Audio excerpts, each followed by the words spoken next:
Coming up on Lexington Now, a new concession stand at MLK Park, 20 years of the Citizens Police Academy, and safety for pedestrians.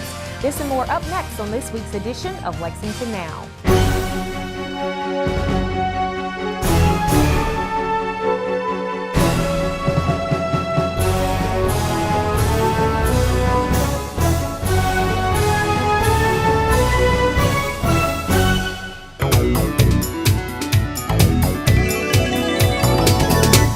Roberts, and welcome to this week's edition of Lexington Now, where we give you a look at the news that shapes your urban county government. Mayor Jim Gray officially opened a new concession stand at MLK Park aimed at enhancing the park-going experience for citizens enjoying the space. So here we are in the Wayfinding neighborhood, and we are talking about progress today at Martin Luther King Park. Council members James Brown, Joe Smith are here. Vice Mayor Steve Kay is with us this morning. I also want to welcome Monica Conrad, Director of Parks and Recreation. Reverend Anthony Everett, thank you for joining us. Broncos coach KT Smith and assistant coach Charles Fields, who is also supervisor of the park. Let's give everybody a big hand. And former council member Chris Ford, who's now our Commissioner of Social Services.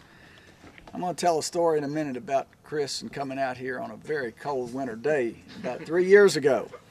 But we are here today to officially open the new concession stand at Martin Luther King Park. This new concession stand will lift up an important youth sports tradition that's been so much a part of this park now for several decades. And thanks to dedicated coaches like KT and Charles, thanks to board members and parents and fans, and the support of the Wayfinding community partners, these teams are about winning, but they are about winning much more than just games. These programs are about making winners of the young boys and the girls too that are part of the cheerleading component. It's about making winners of them when they learn the importance of teamwork and hard work right here.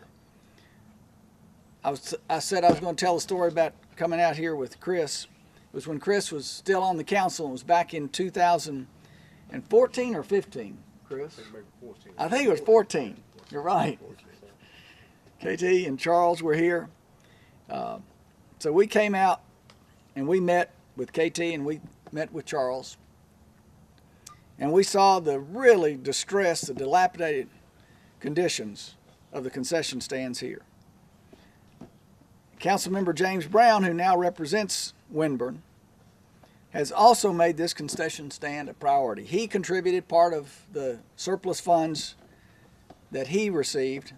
When was that? Was that last year's budget? Sir. It was last We year's got it in the budget in 2015, and then you were generous in 2016, and that's what I was thinking.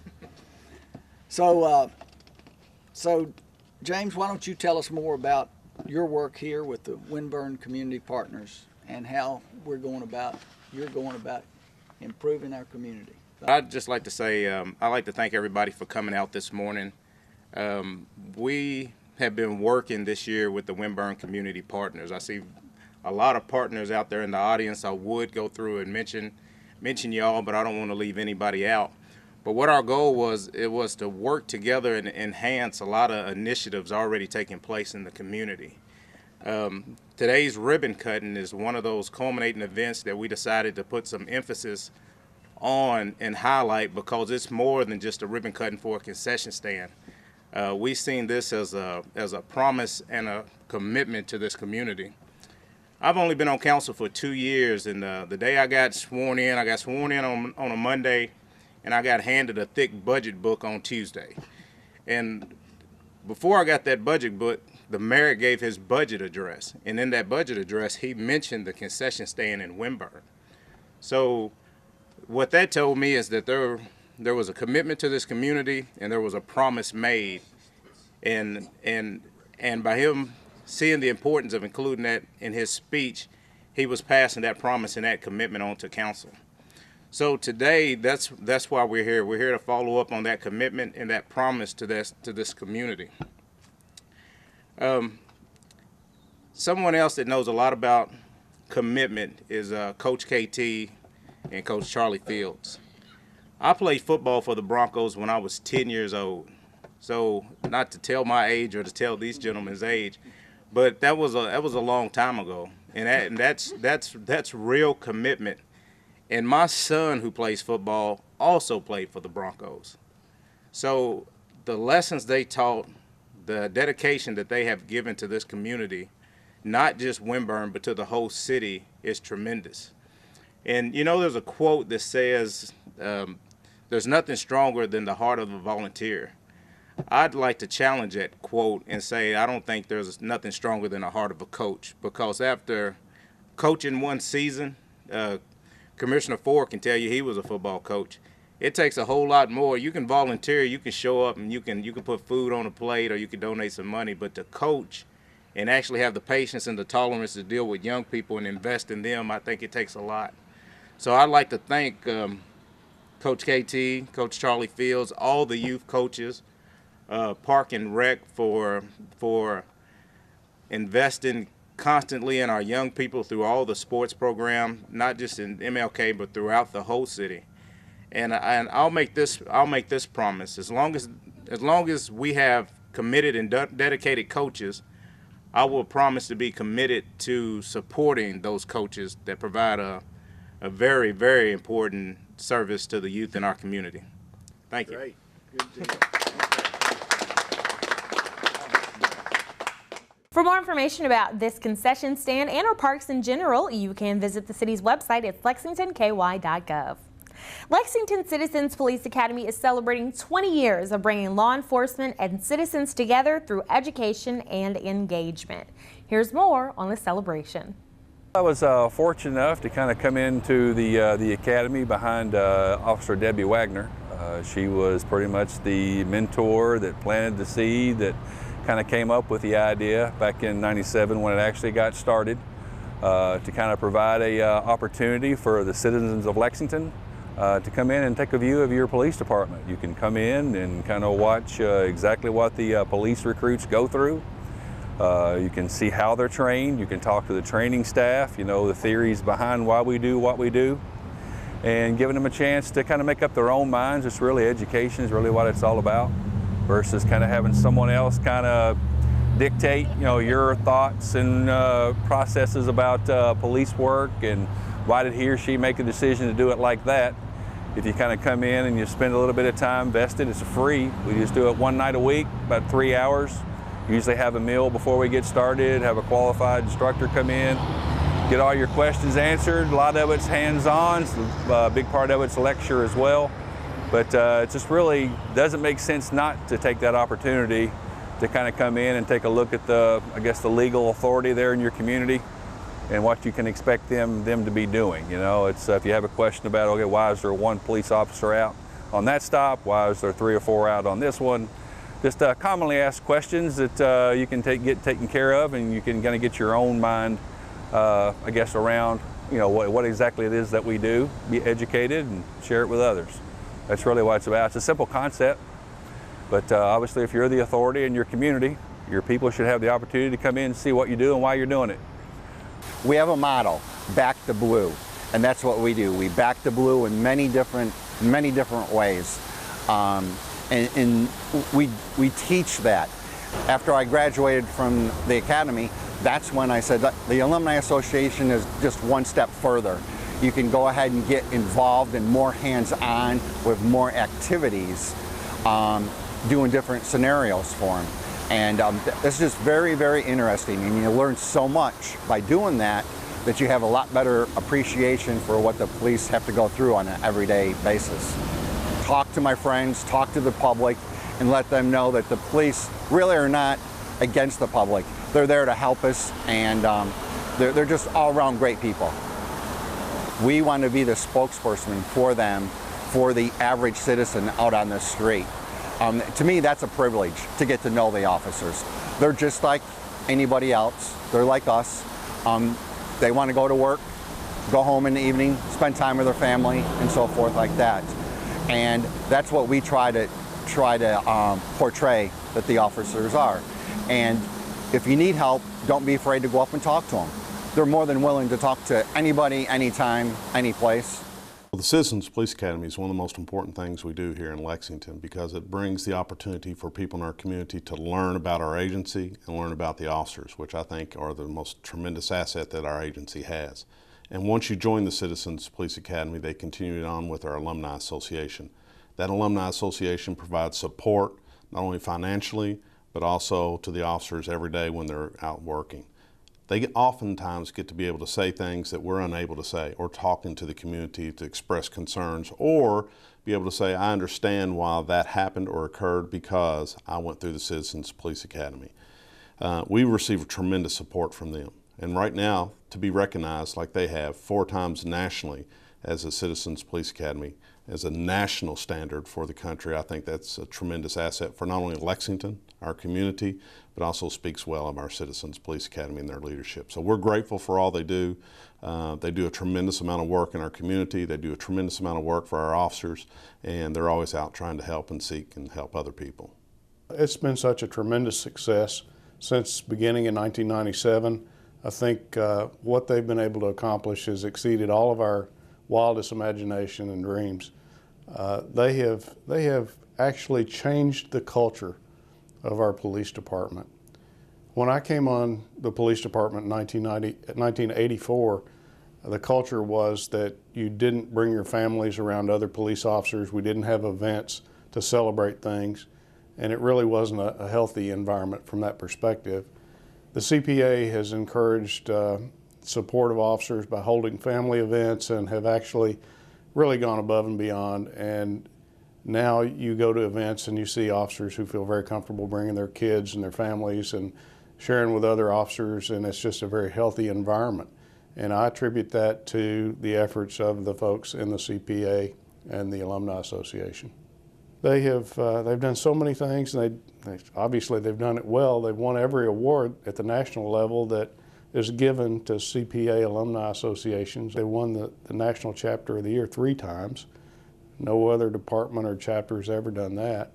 We won Coordinator of the Year, Most Supportive Agency of the Year. We've swept all the awards that are given at the national level for this effort. And it's just certainly a great tribute to the people who've been involved and given their time and talents and efforts. I've had the pleasure of working with the Citizens Police Academy every year. This is a fantastic organization. So if you haven't been in it and you have an interest in learning about our police department, please do this. This particular academy in Lexington has received several national awards as being the best in the country. And the citizens who get to come learn every aspect of the criminal justice system. I've had the chance to be able to talk to them about what I do and what our office does. So I would encourage you, if you have an interest in learning a little bit more about what we do in Lexington with the police department and the criminal justice system, join up. The community learns about the police department, and when individuals participate in the Citizens Police Academy, they learn what an officer does every day. It's been my experience they develop a pretty good respect for what the police department does, and they go back into the community and they share that with their friends. So in a city like the size of Lexington, we're just not so big that every citizen shouldn't know or should know a police officer, that there should be a relationship between one another. And I think that the better the relationships are, the better job the police department does in this community. The Citizens Police Academy is also fun. I mean, I've had the pleasure of being there, talking to them. They have a great time. It's a diverse, varied group of people. They have come from very different backgrounds, all kinds of backgrounds, and they get to share with one another their own experiences with law enforcement, and sometimes they have very different experiences with law enforcement. But in the sharing, again, I think that respect and understanding is developed, and the more that we know each other, the more we respect and understand one another, the better place Lexington is to live. Goodness, I can't believe, and I hate to admit it's been 20 years, but thank you all for all that you've done, all you continue to do. You're the best. Congratulations on 20 years of success here in Lexington. I remember when it first started off, people were skeptical, and it's probably the best thing our agency has done. And especially the last 2.5, 3 years that the country has seen, it's probably one of the most community-involved programs that we have. So congratulations on 20 great positive years for Lexington Citizens Police Academy. For more information, you can visit the city's website. It's lexingtonky.gov. And coming up after the break, we'll tell you how to stay safe while walking downtown.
Back to the show.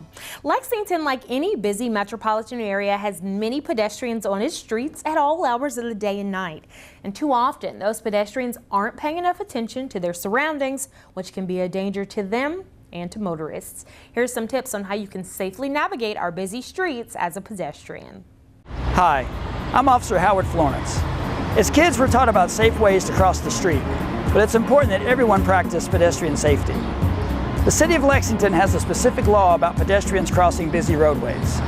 These roads, such as New Circle, Man o' War, Chenoweth, and 3rd Street, are the busiest in Lexington, altogether averaging more than 2 million vehicles each day. The goal is to keep you safe. Cross roads and a crosswalk.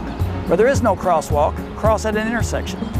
Other than when crossing a busy street, do not stand or walk in the roadway or on a median. Never approach a vehicle that's moving or stopped in traffic. Nationwide, there has been an increase in recent years of collisions involving pedestrians. In 2016, pedestrians accounted for 1/5 of car crash fatalities in Lexington. Let's walk, bike, and drive with more awareness. For more information, check out the Safe Streets page on the city's website, lexingtonky.gov. And now that you know what to do in order to ensure a safe walk on the streets, why not enjoy the wayfinding signs in downtown that make finding your way a walk in the park? Have you ever been walking around downtown and tried to find your way around and wish there was something that could lead you in the right direction? Well, now there is. Installation has started on new wayfinding signs designed to make Lexington a more walkable and pedestrian-friendly city. More than 50 signs will be installed at 25 major intersections throughout the downtown core during the first phase of the Walk Lex program. During the second phase, at least 64 additional signs will go up at 32 intersections near the University of Kentucky and Transylvania. All the signs are expected to be installed within 4 to 6 weeks. The signs will give pedestrians directions to major landmarks or districts, and they will indicate how long it will take to walk there, such as Rupp Arena is a 4-minute walk from a certain location. The Walk Lex program will also be key to helping visitors navigate the city. The idea began in 2013 as a pilot project under Leadership Lexington, a leadership training program. For more information about the Walk Lex signs, please visit downtownlex.com. It's going to be another busy week here in the urban county government, so that means plenty of televised meetings on Lex TV, beginning with the Planning and Public Safety Committee and the Council work session on Tuesday. The Transportation Policy and Rural Land Management meetings on Wednesday, and the Planning Commission and Council meeting on Thursday. You can watch these meetings live as well as our other programming on Lex TV, channel 185, or online at lexingtonky.gov/LexTV. Well, that's all for this week's edition of Lexington Now. We'll return next week with more news from your urban county government. But in the meantime, you can keep up with what we're doing by following us on Facebook, Twitter, and YouTube. You can also get 24/7 traffic updates by following us on Twitter. Our handle for that is @LexRex. Or if you're one of those folks who likes to see exactly what's going on, you can check out our live interactive cameras online at lexingtonky.gov. For the staff and producers at Lex TV, I'm Sherelle Roberts, and that's it for now.